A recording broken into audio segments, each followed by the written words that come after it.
pensando, porque además tiene que ver con el tema de hoy. Aunque usted no lo crea. El telégrafo. Ah, Estábamos hablando del telégrafo por medio del telégrafo. Bueno, primero, estamos hoy a 17 muy estilo europeo. Este 7 con la rayita así es europeo. sí. Sí, el 7 solito así nada más en la pura línea angular. Esa es más americana. Qué maravilla. Y entonces, 17 de diciembre de 2024. Y estamos en física biológica. Les decía que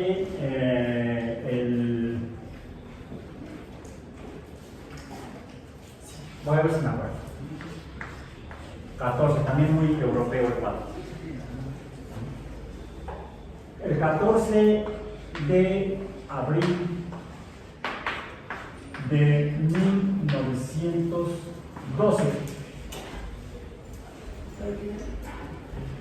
un transatlántico inglés estuvo a bien chocar con un, bueno, no chocó, le pegó de rozón a un iceberg en rumbo de Inglaterra hacia Nueva York. Ya un poco antes de acercarse a las costas del Mediterráneo. Y entonces, no importa, es inhundible, no se hunde, lo diseñaron así los ingleses para que no se hundiera. Además, en su momento, cuando fue votado e inaugurado, era el barco de pasajeros más grande en el mundo. Se supone que su sistema traía por debajo varias cabinas que en caso de que chocara se podía... Tenía un sistema de compuertas que podía separar, aislar partes del casco. En caso de que hubiera algún orificio, se le metiera el agua, ahí el acceso, ya el agua no inunda todo el barco, modificaría la densidad del barco y entonces al ser mayor la densidad del barco que la del agua de mar, entonces ¿cuál son? Porque si los barcos son de acero, porque no se hunden, si yo aviento un clavo al agua, se hunde, un clavo de hierro, se hunde, clavo de hierro, un clavo de hierro. Nunca de la manera ya que hay un clavo de hierro. Si yo intento que este clavo de hierro flote en el agua, se hunde. ¿Por qué se hunde? Porque es Más denso. Masa entre densidad o masa entre volumen. Masa sobre densidad es volumen. Densidad es masa. Bueno, la M no está donde para que está.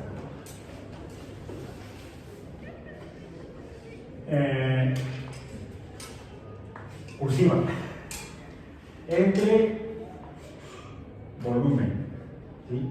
Masa entre volumen es densidad. ¿Por qué los barcos de acero no se hunden?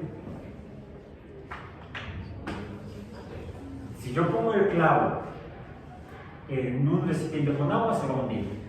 El clavo es de hierro, se hunde, porque es más denso que el agua. ¿Por qué los barcos no se hunden?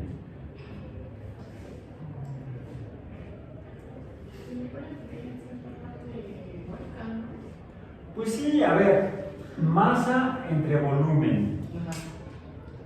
Si lo que ¿cómo son los barcos grandotes? Puedo medirlos. Es más, el arca de 9, vamos a decir. Largo, ancho, alto. Y puedo medir el volumen en unidades cúbicas.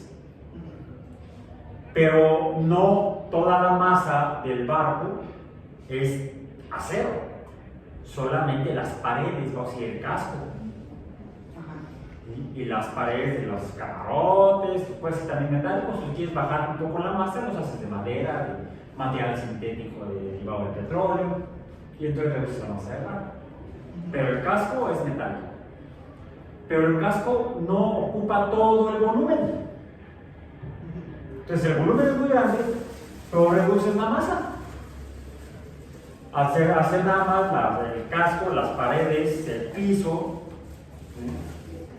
porque no tiene por qué ser así curvo. Puedes hacer un barco como un poliedro rectangular, De hecho, hay algunos que son más o menos así. Los barcos militares o las embarcaciones militares de desembarco, el casco tiene forma de poliedro rectangular aproximadamente. No son como el típico casco que es casi en V o es en forma de, si hacemos el corte es una U, una parábola o puede ser una curva de tipo esférico, ¿no? Pueden tener la forma que quieran. Es más, hubo un grupo de personas que se pusieron a hacer un barco de cemento y flotó, porque el casco era de cemento, no era nada más un bloque de cemento. Si logran reducir, aumentar el volumen suficiente para que la densidad, la masa del volumen sea menor que la del agua, va a flotar. Por eso.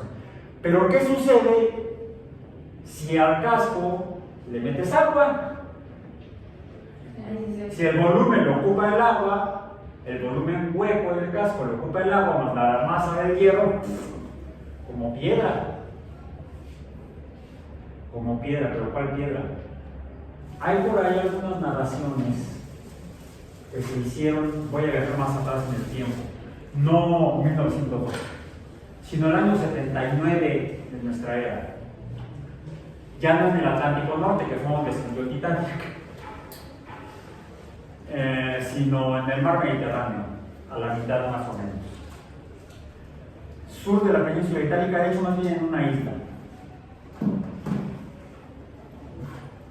No, sí, sur de la península itálica. Y enfrente está la isla de Sicilia, la ciudad de Palermo. Enfrente estaba la ciudad de... ay, sí, fue el nombre de la ciudad. Pero me acuerdo que había arribita hacia la península, de ahí partiendo de la ciudad, el volcán Vesubio. ¿Qué pasó en el año 79 de nuestra era? Hizo erupción el Vesubio. Pompeya. Ya me acuerdo, Pompeya. De hecho, eran dos ciudades portuarias. Una era Pompeya y otra era Herculano. Las dos se vieron afectadas por la erupción del Vesubio. Según lo escribió, no fue él, fue el hijo de este cuadro, un naturalista o filósofo romano llamado Plinio. ¿Su hijo cómo se llamaba? Plinio. Ya ven, ¿no? El papá se llama José y el hijo se llama José. No es que lo llama José, se llama José. Junior. Plinio Junior. De esos son conocidos actualmente como Plinio el Viejo y Plinio el Joven. Plinio el Joven era Junior, Plinio el Viejo se llama Plinio Senior, o Plinio primero bien también, ¿no? Como Bill Gates, la third. Sí, es el tercero. Su papá y su abuelo se llaman igual. Guillermo Puertas. Bill Gates. William Gates, Guillermo Puertas. Bill Gates sería, Memo. Como el conquistador un conquistador normando que conquistó a los ingleses. Guillermo el conquistador. Se llamaba William. Le pusieron William los ingleses porque ya era francés. Los franceses invadieron Inglaterra muchas veces. Igual los ingleses Francia. Está bien, los europeos se la han pasado invadiéndose mutuamente. Estábamos en Europa, en el Mediterráneo, en el Imperio Romano, año 79, y empieza la erupción del Vesubio. De ese momento, porque ha seguido haciendo erupción a lo largo del tiempo, siglos después. Incluso hizo erupción durante la Segunda Guerra Mundial y acabó con una base aérea norteamericana. En el 79 empieza a hacer erupción el Vesubio y Plinio, que era filósofo y naturalista, pues luego él vivía en Palermo, en la isla de Sicilia, enfrente de la ciudad de Pompeya, y desde la isla vio cómo hacía erupción del volcán. Entonces tomó su cuaderno y empezó a escribir en latín. ¿Sí? El latín, ¿qué letras usa? ¿Cuál es el alfabeto latino? El que usamos en español, básicamente. El español es una lengua derivada del latín, una lengua romance, viene de Roma. Entonces, Plinio está tan interesado, tan motivado y tan asombrado porque está viendo la erupción en vivo de un volcán, que le dice al hijo: ahí te encargo el changarro, voy a verlo de más cerca. Normal. Sigues tomando nota. Fue por los cigarros. Sí, estaba fumando el volcán, smoking. Pero nada más que el humo de los volcanes no es humo, tampoco es ceniza. La ceniza biológicamente sería, por ejemplo, celulosa. Cuando entra en combustión, emite luz porque se forma plasma, hay una reacción química donde la celulosa se transforma en carbón y otros compuestos de carbono. Y eso es la ceniza de origen vegetal y de hecho de origen biológico. Son compuestos pequeños de carbono. Fácil, ustedes.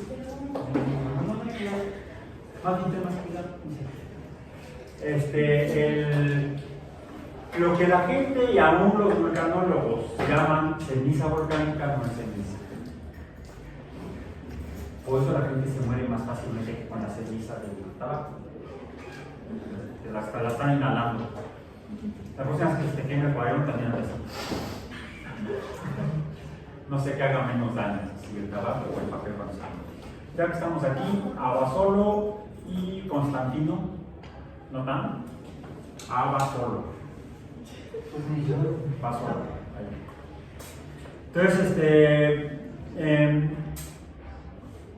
la ceniza volcánica es roca pulverizada. Y si uno la ve al microscopio, óptica, refracción, ven cómo todo tiene que ver con lo que hemos estado viendo, revisando en el marco de la física, uno se da cuenta que son pequeñas roquitas, pero con arista, con esquinas muy agudas. Casi como si fueran agujas de vidrio. Eso es la ceniza volcánica. Es más, hemos hablado de algunos materiales sólidos como la obsidiana, la hemos mencionado en el curso, ¿no? La obsidiana, ¿cuál es su origen? ¿Cómo se forma? Es de origen volcánico, es roca volcánica. Depende de la composición química. Entonces, la roca que está en fase líquida o semilíquida, está fluida, se enfría, se solidifica y dependiendo de la composición química de la roca volcánica fundida, del material volcánico fundido, es la forma que va a tomar el sólido a nivel microscópico, y todos los sólidos en ese sentido forman cristales con estructuras diferentes, estructuras geométricas diferentes. Eso lo estudié en mi curso de cristalografía de rayos X en la maestría. Por eso lo conozco, no porque haya estudiado yo vulcanología o geología, no. Para estudiar microscopía electrónica, donde lo que estudias, lo que ves son a nivel de biomoléculas, proteínas, azúcares, ácidos nucleicos, etcétera, otras biomoléculas, para poder estudiarlas más allá de la microscopía electrónica, te vas a la cristalografía de rayos X. Entonces necesitas tener las moléculas en forma cristalina y conocer las diferentes formas que toma la materia cuando se cristaliza, cuando se solidifica. Y las proteínas se pueden solidificar. ¿Han visto la clara de huevo seca? Ajá. Se vuelve como cristalitos. Son cristales, no se vuelve como. Son cristales, se vuelven cristalitos. Sí. Los azúcares, ¿han visto el azúcar de la azucarera? Azúcar sólida, son cristales. Sí. ¿Qué otro? Toda biomolécula puede cristalizarse. Es más, ¿cómo llegaron a la conclusión James Watson y Francis Crick que el ADN tiene una estructura de doble hélice, una doble hebra enroscada? ¿Cómo lo hicieron? ¿Qué fue lo que se estudió? cuáles son los datos que tomaron de la investigación que estaba haciendo Rosalind Franklin con su colega, se me fue el apellido, Patricia Thomas. Todo el mundo se olvida de Franklin. Gosling era el ayudante de Franklin. Franklin y Gosling hicieron el estudio de la molécula del ADN. ¿Cuál fue la técnica que usaron? Usaron luz, pero de rayos X. Los rayos X son luz. No, porque iluminaban el ADN, no los ojos. Como en el microscopio de ahorita, ¿no? Que se apunta como la linterna a donde estás viendo. ¿Dónde estás viendo? No al ojo. Sí. Ok. Ya que estamos aquí, Martínez Blas, Sí. Pérez Garfias, Ramírez. Aquí hay otro de Abasolo. Ya no está solo, ahí hay otro. Abasolo, son tres integrantes. Usaron cristalografía de rayos X. O sea, los rayos X iluminan un cristal de la molécula que no quiere quedarse como es. Eso lo vamos a revisar más adelante. Y a través de los datos que se obtienen de iluminar los cristales con rayos X, fue que usando modelos matemáticos, Francis Crick, con algunos datos químicos que le dio James Watson, llegaron a la conclusión de que la estructura de la molécula era una hebra helicoidal doble, enroscada. Gracias a la comprensión de la estructura cristalina de las moléculas.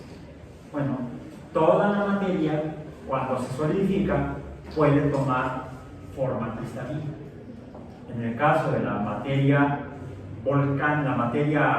los minerales que están dentro de los volcanes, que están mientras estén dentro de la cámara magmática, es un fluido. Cuando disminuye la temperatura termodinámica, se solidifican y obtienen forma cristalina de agujas muy picudas.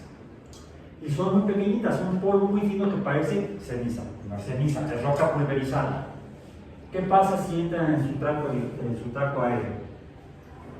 ¿Qué pasa si respiran vidrio molido?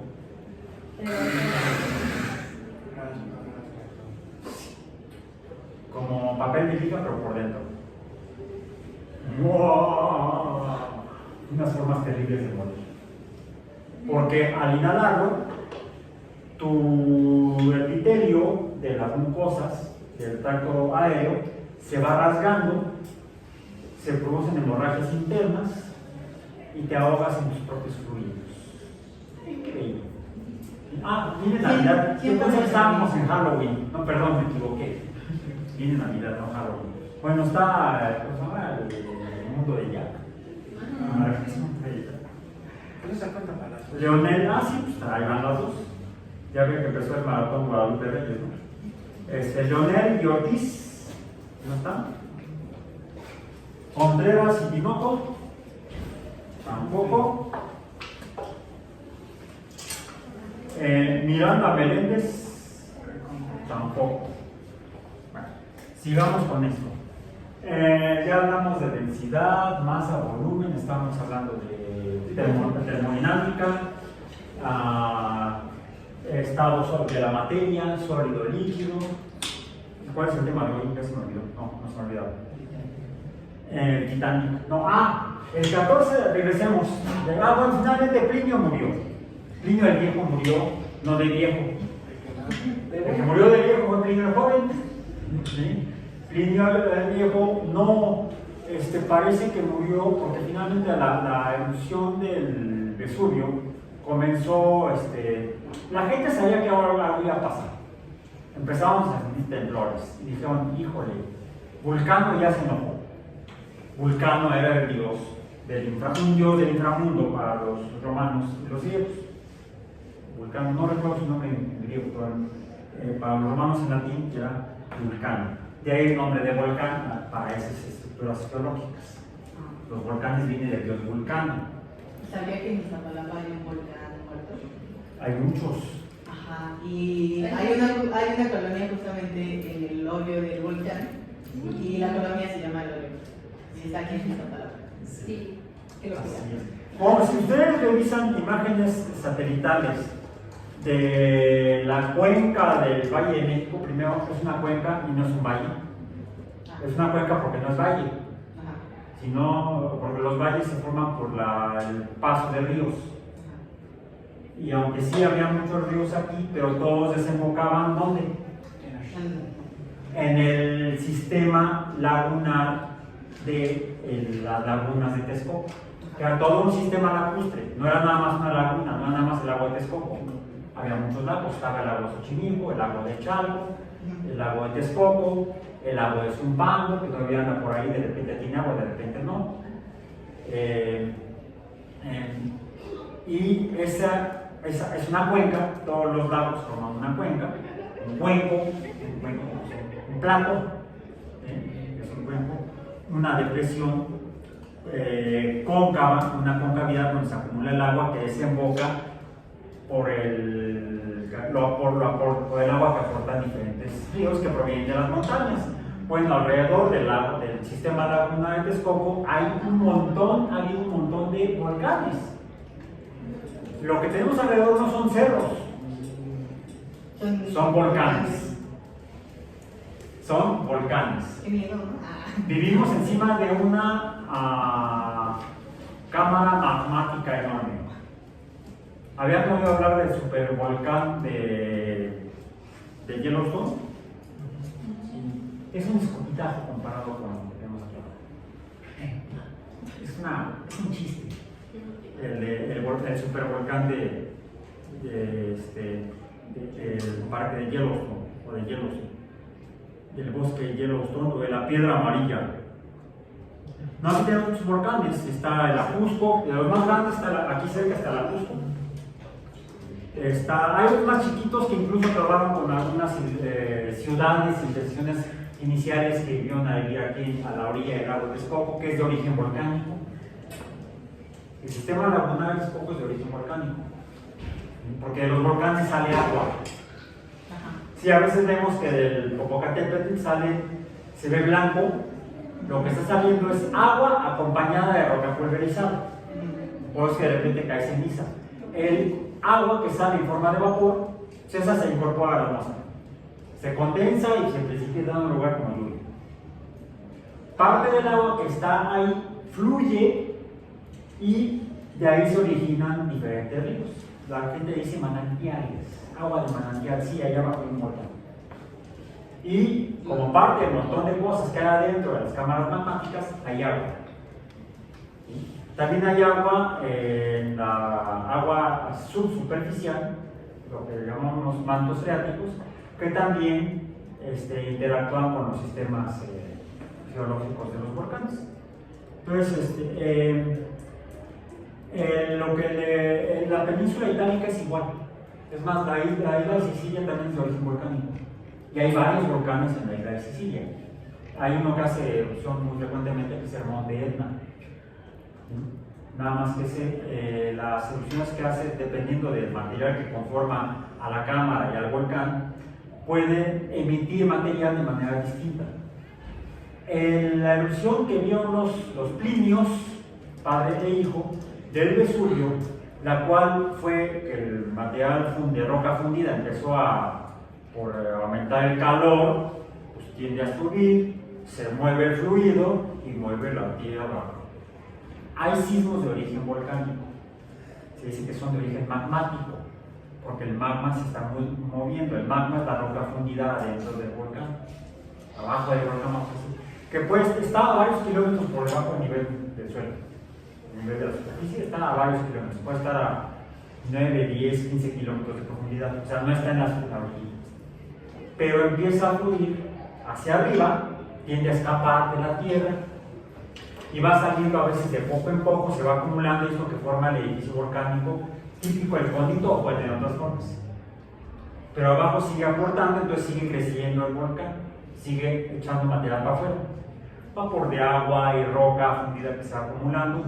A veces sale de manera muy fluida, como los volcanes caballanos.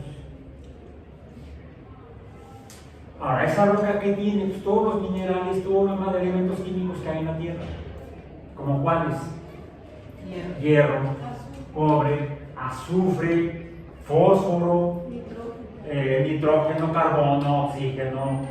Por eso se dice que cuando un volcán explota, lo que está abajo de ese volcán es como muy fértil porque saca todo. Sí, porque hay mucho material que puede ser de utilidad como nutriente para los seres vivos. Por eso es que a las comunidades humanas les gusta irse de a la orilla de los volcanes. Porque las tierras son muy fértiles. Las cosas como son. Por eso estaba la ciudad de Pompeya y la ciudad de Herculano, porque las tierras alrededor eran muy fértiles y eran muy productivas para la agricultura. No.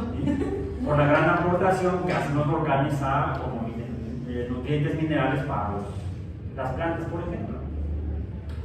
Ahora, no toda la material que está en los elementos lugares en la Tierra es igual en cuanto a los elementos químicos en la misma proporción de abundancia.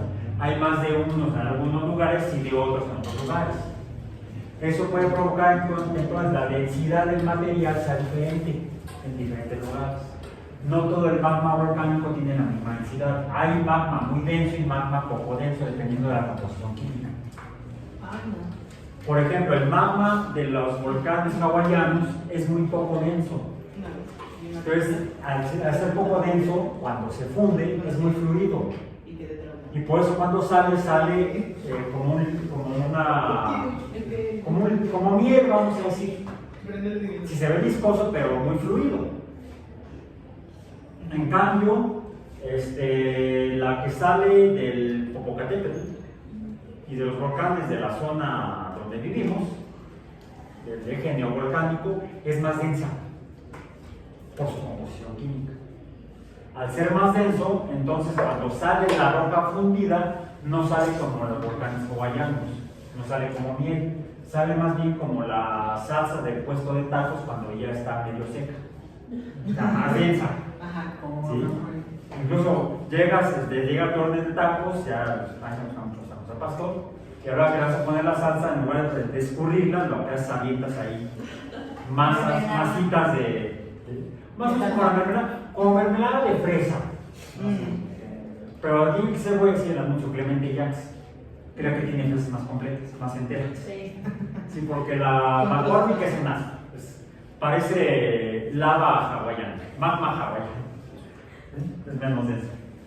Entonces, es por eso que es importante entender la composición de la materia, tanto a nivel químico, porque eso puede depender de un factor físico como es la densidad. Y puede hacer que diferentes materiales, incluso biológicos, tengan aspectos distintos. Pues resulta que el magma de los volcanes de esa zona del sur de Italia es parecido al que tenemos aquí, muy denso. Entonces, al tratar de salir, mueve mucho la roca junto a la que pasa por fricción y produce sismos. Los pompeyanos y herculanos, o sea, los habitantes de ese lugar, sí suponían que Vulcano estaba enojado porque temblaba. Había temblores. Yo tengo una duda. A mí, en la prepa me dijeron que cuando llovía mucho y había tormenta, significaba que, bueno, después de la tormenta iba a temblar porque la tierra se tenía que acomodar. No. ¿No? Eso es pensamiento humano. Me mintieron. Sí, totalmente. Te recomiendo que cuando llegue el momento te inscribas a la introducción al pensamiento crítico. Bueno. Optativa, de biología experimental. Bueno, entonces suponían que algo iba a pasar con la montaña esa porque había narraciones anteriores de habitantes de esa zona que hablaban de que la montaña de repente aventaba. Pues en aquella ocasión sí, efectivamente empezó a salir humo, ceniza del volcán, de la montaña del Vulcano, que fue lo que vio Plinio. Pero empezó a salir más y más y más, y fue cuando Plinio dijo: yo voy a ver de cerca qué sucede. Tomó su barquito y se fue hacia Pompeya. Salió de Palermo hacia Pompeya. Y llegó a Pompeya. Pero el movimiento fue mayor, e incluso empezó a lanzar ya no polvo, ceniza, roca pulverizada, sino piedras más grandes que empezaban a caer sobre los techos de las casas de Pompeya y de Vulcano. Algo que les llamó la atención es que, bueno, como era una ciudad portuaria, también caían en el mar. en la playa y en el mar, y veían que esas rocas flotaban. Esas piedras que caían, si te daban en la cabeza, te podía abrir un hoyo. Entonces se trataban de tapar con algo, se cubrían. Algo que se dieron cuenta es que esas como que flotaban. ¿Qué significaba? Tenían aire por dentro. Que eran como recuerdan que el estrade cuando vimos los estados en la materia están de dos rocas volcánicas. Ajá. Una muy porosa y otra poco porosa. Bueno, eso, lo que estaba realmente cayendo en ese momento, eyectado por el Vesubio, y caía en toda la zona, incluía Pompeya y Herculano, era lo que conocemos como piedra pómez. La piedra pómez es roca de origen volcánico. Y es poco densa porque tiene muchos hoyitos, porque tiene mucho material que en esas condiciones es gaseoso. Entonces, tiene un volumen grande, pero tiene muchos hoyos, quiere decir que la materia, la masa es menor, y entonces la densidad es como un barquito, como el Titanic antes de hundirse. Bueno, finalmente, como el magma del Vesubio es muy denso y era mucha la presión que estaba ejerciendo, pues terminó saliendo de sopetón, botando como si hubiera sido un tapón de, ya viene también además de la Navidad del fin de año, el año nuevo, ya viene sacando las botellas de vino espumoso o de bebida, si no hay sidra, aunque sea sidrán. ¿Sí? Sí, si no hay para la sidra, entonces sidra larga y haga de cuenta que sidra. Agua mineral. Sí, o puede ser, si tiene danos, compra champón. Aparte del presupuesto. Sí, por eso. ¿Y qué sucede cuando le quitas el alambrito a la tapa? A veces no necesitas quitarla, pero si la quitas, ¿qué sucede? ¡Toc! Sí, en el techo de donde vivo, en el departamento, hay varias marcas. Me encanta hacer eso. Mi suegra me ha regañado porque ya le puse esta marca al techo. Ni modo. Esos son recuerdos. Anécdotas que para contar a los nietos que no tengo y no voy a terminar. Bueno, sí, ya se ñado. Mis cosas de ñado. Premio de. Sí. Sí, mis hijas tienen mis hijos. Mis hijos. Y entonces, lo mismo pasa con el edificio volcánico.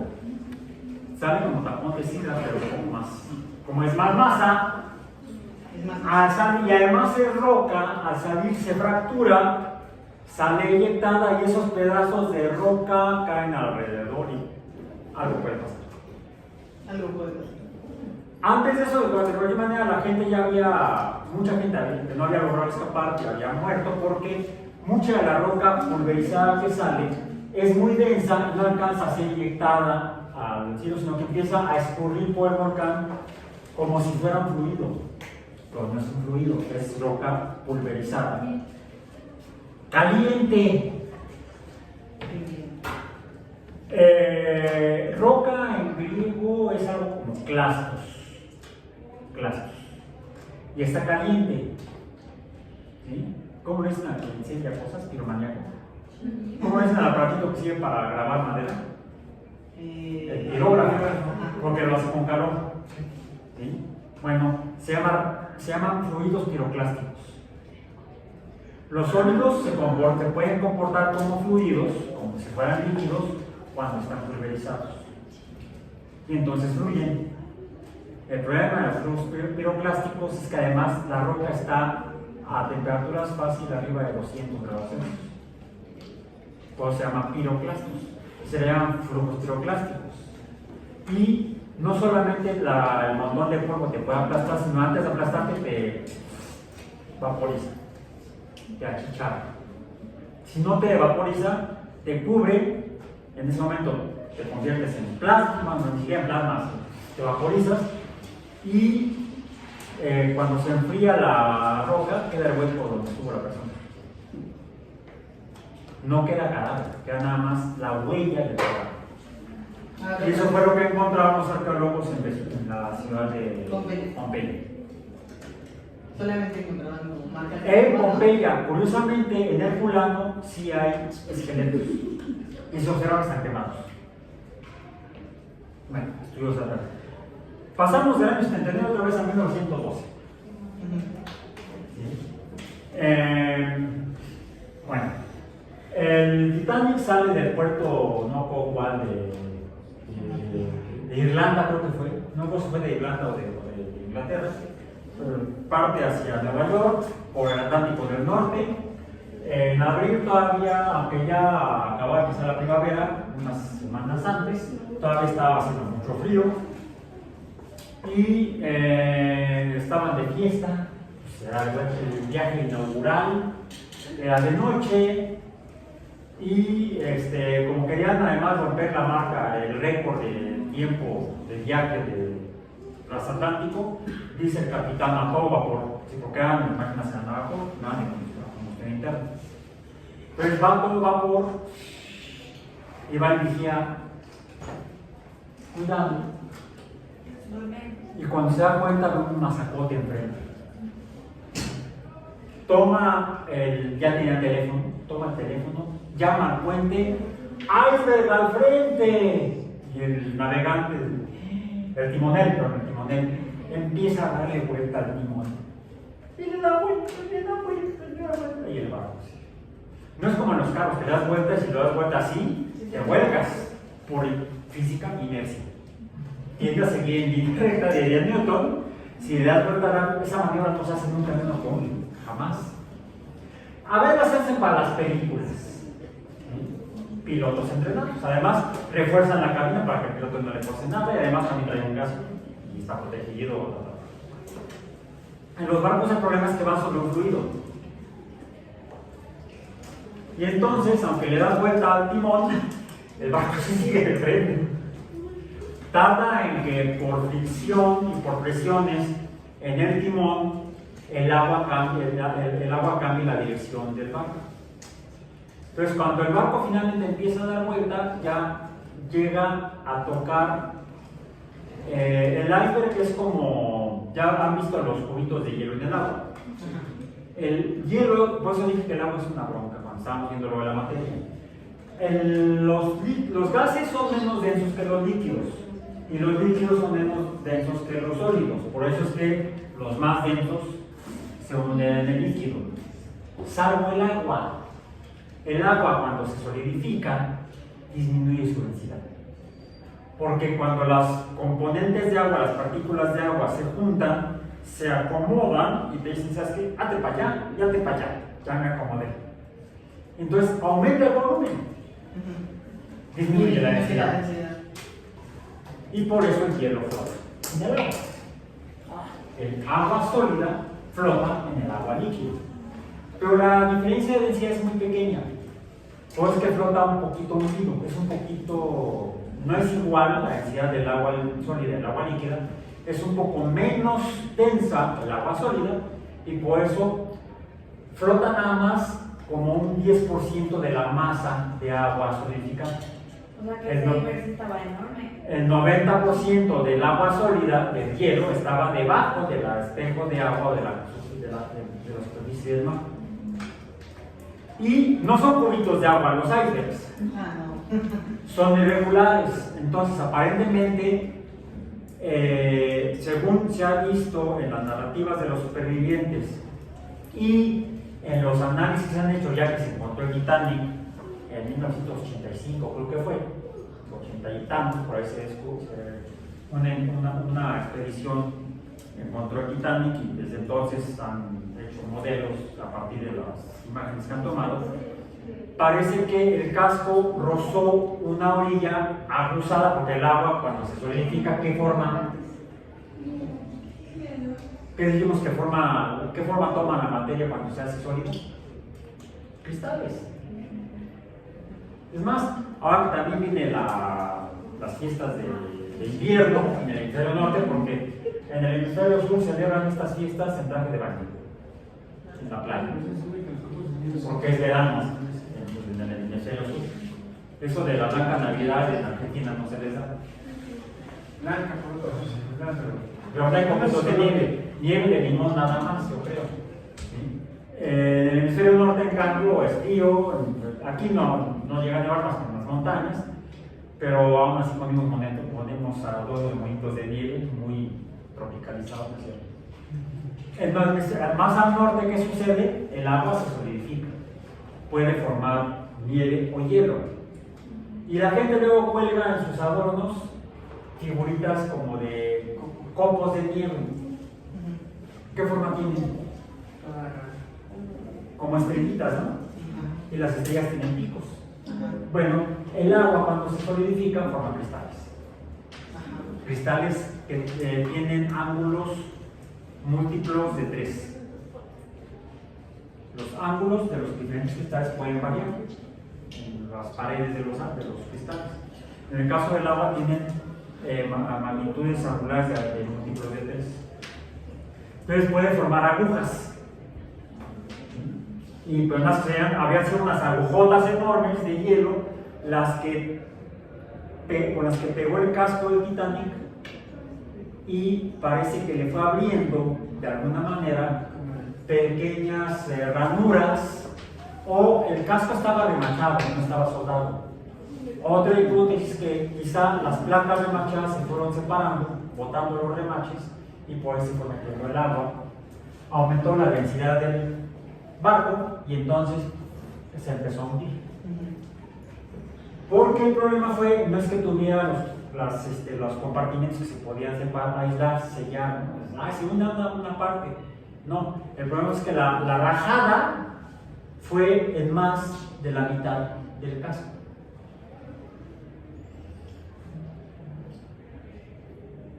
Cuando el ingeniero diseñador del barco, que iba en el barco, fue a revisar dónde se estaba inundando y fue a darle el informe al capitán, le preguntó al capitán, ¿qué pasó? Pues se está metiendo el agua. ¿Y qué tan grave es? Muy grave. ¿Qué hacemos? Hay que evacuar.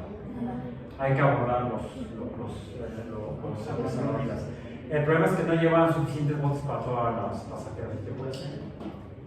¿Por qué? Pues porque era inundible el Titanic. La arrogancia humana. No. Entonces damos la orden de evacuar el barco, repartan los chalecos salvavidas y que se salve el que pueda.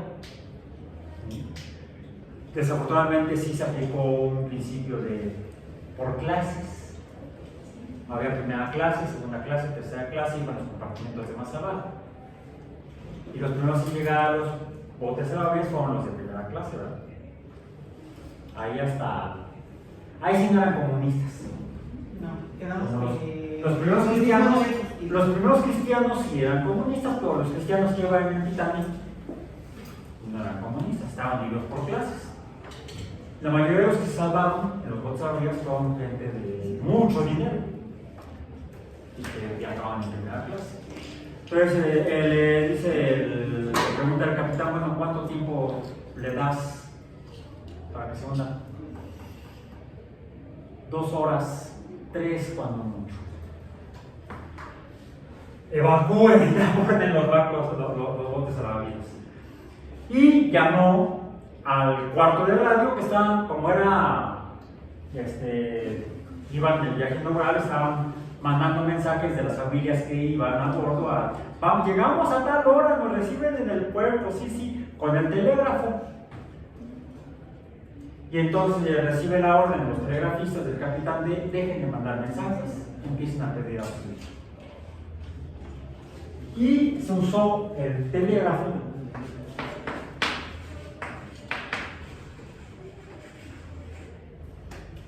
que funciona de manera como dice la física. Y lanzaron el mensaje: salven nuestras almas, en inglés. Save our souls. El telégrafo funciona con golpecitos o sonidos que son algo así.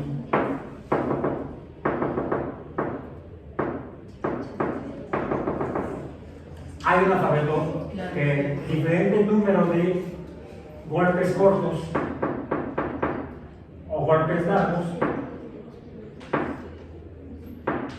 combinados dan las 20 y tantas letras de los idiomas humanos. ¿Sí?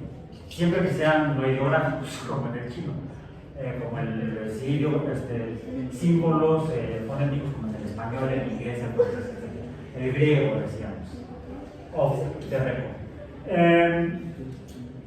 La S se representa con 3 golpes cortos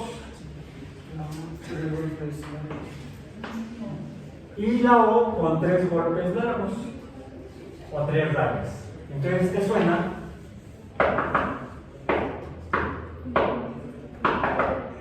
y otra vez.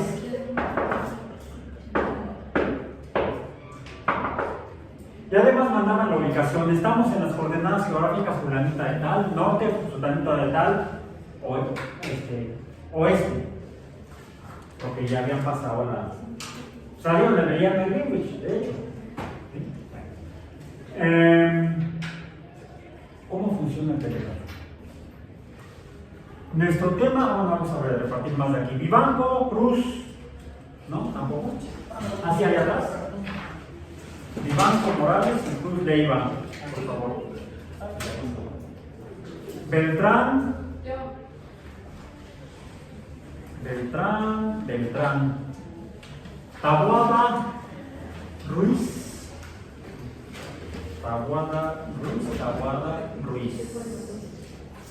Yasmín. Ahí está. No hay por qué. Y este es de Paredes y Ochoa. Y este es de matemáticas. Ok. Bueno. La semana pasada revisamos los conceptos relacionados con la electricidad. Eso es mecánica, materia.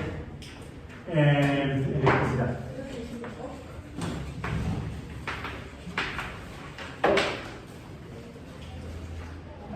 Que la definimos como una fuerza que se puede calcular como F subíndice E dependiente de una constante eléctrica, K subíndice E, y es producida por cargas, quién sabe qué sean esas cosas, pero se le ponen a la materia. Hay de 2 tipos, positivas y negativas. Mientras más cargas haya, mayor es la fuerza. Pero la fuerza depende de la distancia que separe estas cargas en forma inversa. Cuadrado. Esta es la ecuación de Coulomb. La ecuación de Coulomb. Esto va a generar una fuerza y decíamos que las fuerzas pueden producir trabajo y estas pueden producir energía.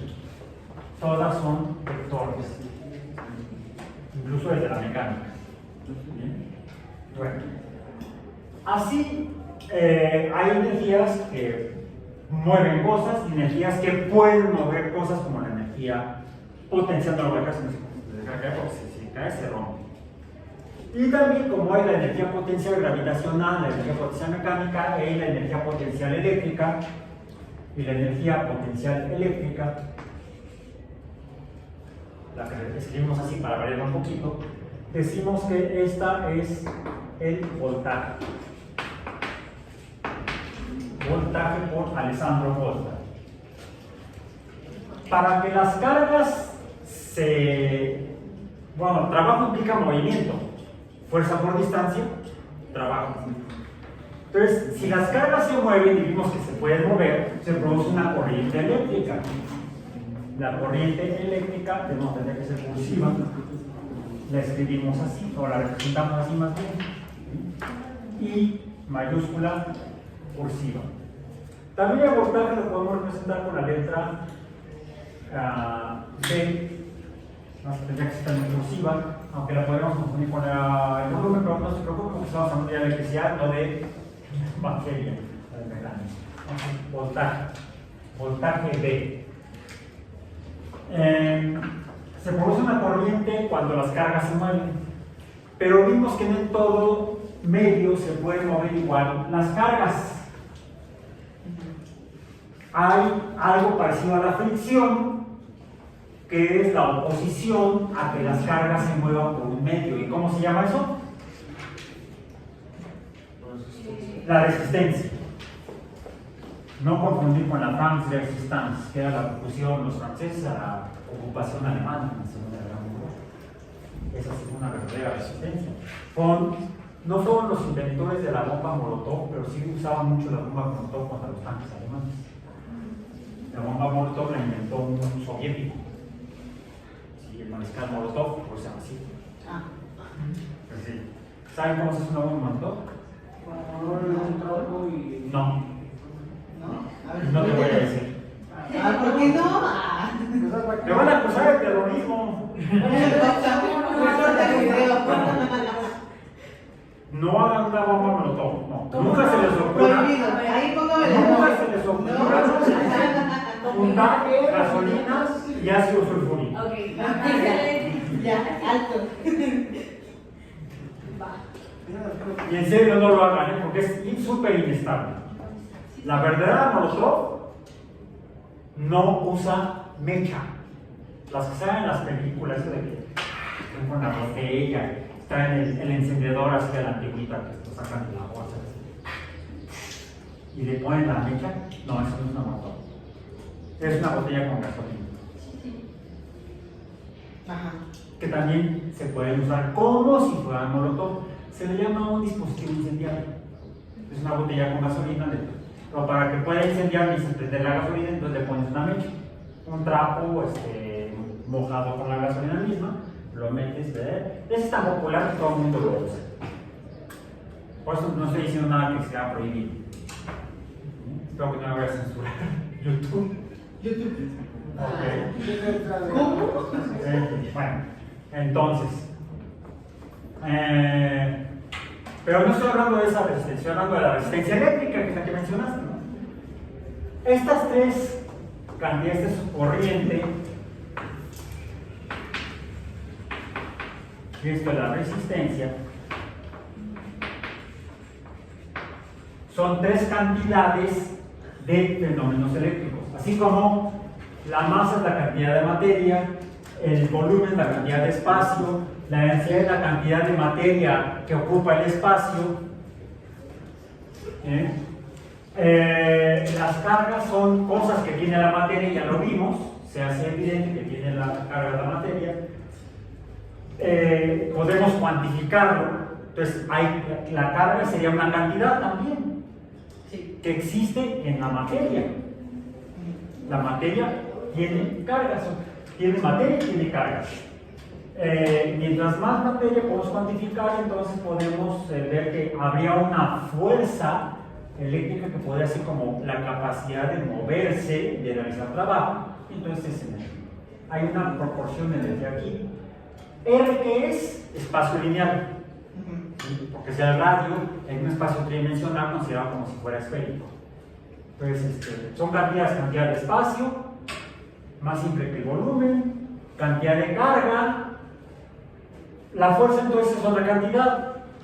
En el caso de la materia, estrictamente, la fuerza sería la cantidad de materia que está cambiando su movimiento, porque aquí fuerza, decíamos que es fuerza, es la cantidad de materia que cambia su movimiento. La aceleración es cambio de movimiento. La fuerza mecánica es la cantidad, podemos cuantificarla como la cantidad de cambio de movimiento en la materia. La fuerza eléctrica, ¿qué sería? La cantidad de movimiento de la corriente eléctrica a través de un medio.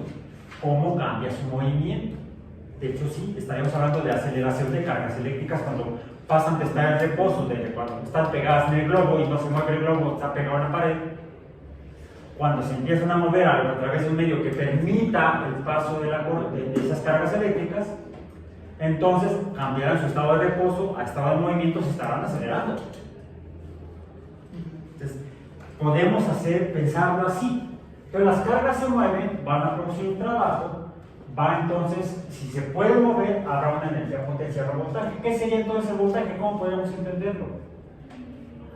Como la energía potencial de las cargas que están guardadas en un lugar y que se pueden mover, pero todavía no se mueven. En cuanto se abre la puerta hacia el conductor, entonces se van a empezar a mover. Ajá. Y se produce la cantidad de cargas que se están moviendo. Corriente. La corriente es la cantidad de cargas en movimiento. Ajá. El voltaje es la cantidad de cargas que se pueden mover. Todavía. Todavía no se mueven. En cuanto se empiezan a mover, hay corriente. Entonces hay una relación entre el voltaje Y la corriente. y la corriente. Lo vamos a poner así. Digamos que es proporcional. Para que se muevan tiene que haber una fuerza que las empuje. Ajá. ¿Cuál es esa fuerza? El voltaje.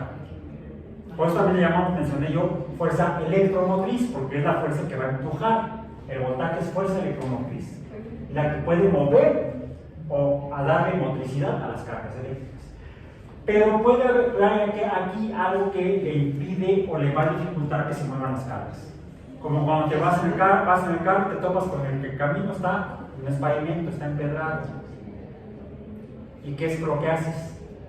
Le bajas a la velocidad o el carro se te desbarata. Peor si hay baches. ¿Sí? Si uno va en una autopista lisita, pues puede ir uno a una gran rapidez o velocidad. La corriente se mueve Bueno, de fácilmente. poder se puede, de es otra cosa. Bueno, es también on your own risk. Pero si no es un pavimento lisito plano, si llegas a la terracería o a la brecha, pues aunque no quieras, le bajas. Sería el equivalente a la resistencia. Entonces, la resistencia va junto con la corriente. Y esta es la ecuación o fórmula matemática o función que nos va a decir cómo podemos cuantificar el voltaje también. Además de que lo podemos sacar de acá, lo podemos sacar de acá. Si sabemos cuántas cargas están moviendo y qué tanto se pone en medio, la resistencia. Esta es fácil de recordar. Nada más hay que recordar que todo esto se desarrolló en el siglo XIX, en Europa, cuando Victoria era reina de Inglaterra.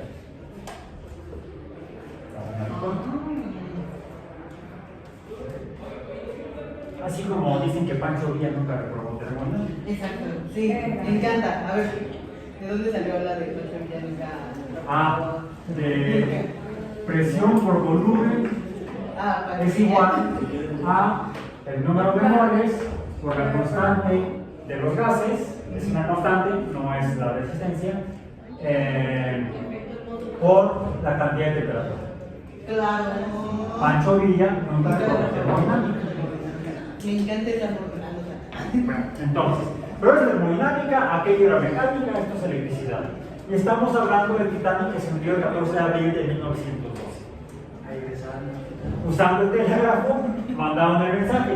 ¿Y qué caramba es el telégrafo?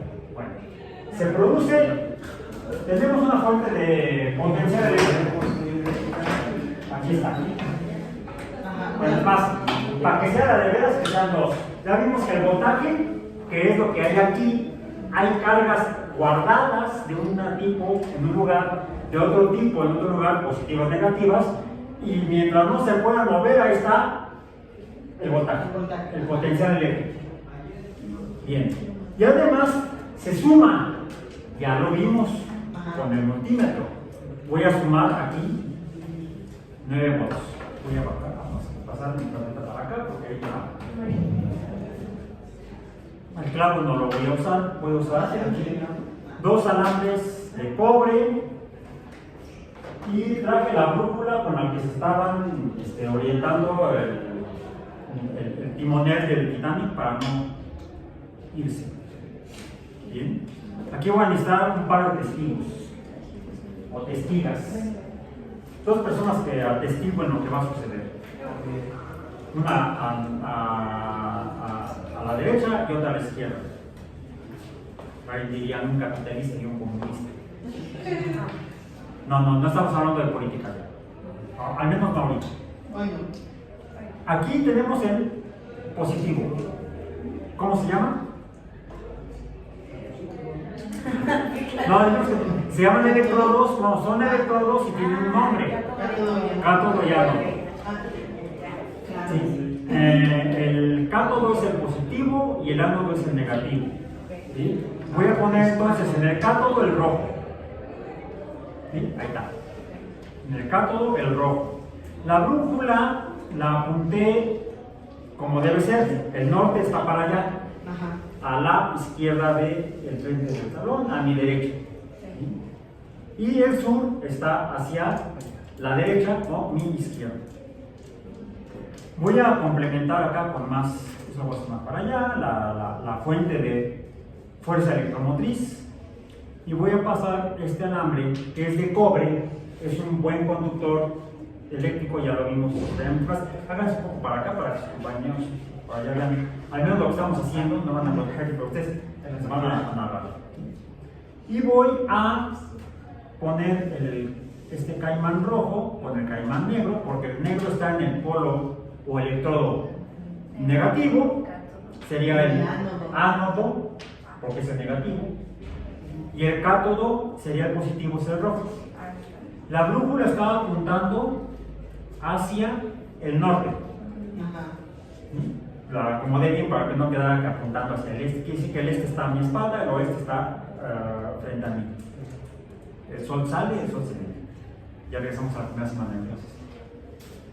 Voy a juntar estos dos caimanes rojos que tengo en mi mano derecha, que están conectados al cátodo por el electrodo positivo. ¿Por qué es positivo? Porque para allá van las cargas negativas que salen del negativo. Las cargas negativas estarían saliendo por el alambre negro, llegando luego al alambre rojo, que va a llegar hacia el alambre, hacia el cátodo, ¿sí? Donde están las cargas positivas. Entonces, los portadores de la carga eléctrica negativa o electrones saldrían por el alambre negro y llegarían otra vez a la fuente de voltaje o fuerza electromotriz o pila a través del alambre rojo. ¿Le podrá pasar algo a la aguja de la brújula? ¿Sí? Ya viste la película. No los spoiler alert, no, vamos a ver qué sucede. Voy a juntar entonces los dos electrodos. Pegan de gritos, si ya no sucede. ¿Qué pasó? Se movió. Pero fíjense hacia dónde. La aguja que apunta hacia el norte, la punta de la aguja que apunta hacia el norte, hacia la derecha, ¿hacia dónde se movió? Hacia el este, hacia acá. Creo que está al revés el experimento. No, está bien. Porque las cargas, primero provocó un movimiento en la aguja.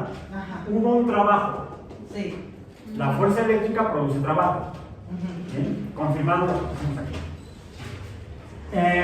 Y las cargas eléctricas salieron del alambre, de la pila por el ánodo negativo, se movieron por el alambre negro hacia tu compañero, hasta llegar luego al positivo. Lo estoy señalando con mi mano derecha, ¿sí? Con el pulgar. Estoy indicando la dirección de las cargas eléctricas negativas. ¿Se fijan hacia dónde apuntan mis otros dedos? No, hacia el este. Hacia acá, hacia el este. ¿Qué sucede si invierto la dirección de las cargas? Voy a hacerlo moviendo la pila. Ahora voy a poner el cátodo en el negro y el ánodo en el rojo. Efectivamente, se movió entonces del ánodo hacia el cátodo, pero por el otro lado, y la aguja lo mostró porque se movió el polo norte de la brújula, se movió hacia el oeste. Lo que no cambió fue que lo puedo señalar con mi mano derecha. Esto se llama la regla de la corriente de la mano derecha, con la mano de la derecha para indicar hacia dónde se mueven las cargas eléctricas negativas, la corriente eléctrica negativa o electrónica. Hazte para acá para que puedan ver. ¿Sí? la carga, entonces se puede mover, si se mueven cargas eléctricas negativas y son las que salen del ánodo, es porque son electrones y se llama una corriente electrónica. Podrían, en solución, ya nos lo mostramos cuando traje el agua mineral y vimos que también permite el paso de corriente eléctrica. Ahí lo que se está moviendo son cargas eléctricas negativas y positivas, pero que no son electrones, sino que es materia esta, que puede ser materia la más elemental, elementos químicos, o pueden ser componentes, compuestos químicos, moléculas, con carga eléctrica positiva o negativa. Cuando esas cosas tienen carga eléctrica positiva, se llaman cationes. Se pueden mover y entonces le llamamos una carga o una corriente catiónica. Una corriente catiónica se da en solución. O pueden ser cargas eléctricas negativas, pero no en electrones, sino en compuestos, moléculas o en átomos que tienen carga eléctrica negativa y por lo tanto reciben, al tener carga eléctrica, se llaman iones. Toda cosa que tenga carga eléctrica positiva o negativa, que tenga carga eléctrica, va a ser un ion. Si la carga es positiva, se llaman cationes. Si se están moviendo, si está en movimiento, se llama corriente catiónica. Si lo tiene carga eléctrica negativa, entonces se llaman aniones, y si está en movimiento en una corriente, se llama corriente aniónica. Entonces podríamos encontrar tres tipos de corriente eléctrica por su naturaleza química, podríamos decir. Si son los portadores de energía eléctrica, electrones, de carga eléctrica como electrones, es corriente electrónica. Si son compuestos químicos o elementos químicos con carga, serán corrientes iónicas y pueden ser de dos tipos. Catiónica, si son cationes positivos, y aniónica, si son negativos o aniones. Okay. Pero ¿cuál es el tema de hoy, de esta semana? Porque este fue el de la semana pasada, es electricidad. ¿Qué es una brújula? Mira, tengo aquí un pedacito de plástico, ¿no? Es un imán. Es un imán. Es un líder religioso musulmán. Es imán. Son muy atrayentes los imanes. Está bien. ¿Qué pasa cuando lo acerco a la aguja? La aguja se mueve. Bueno, aquí lo que provocó es que se jaló al polo norte hacia este lado. Entonces, le voy a dar la vuelta. O lo aventó. Esto también perturba a la aguja de la brújula, como la corriente eléctrica que pasó por arriba de la aguja de la brújula.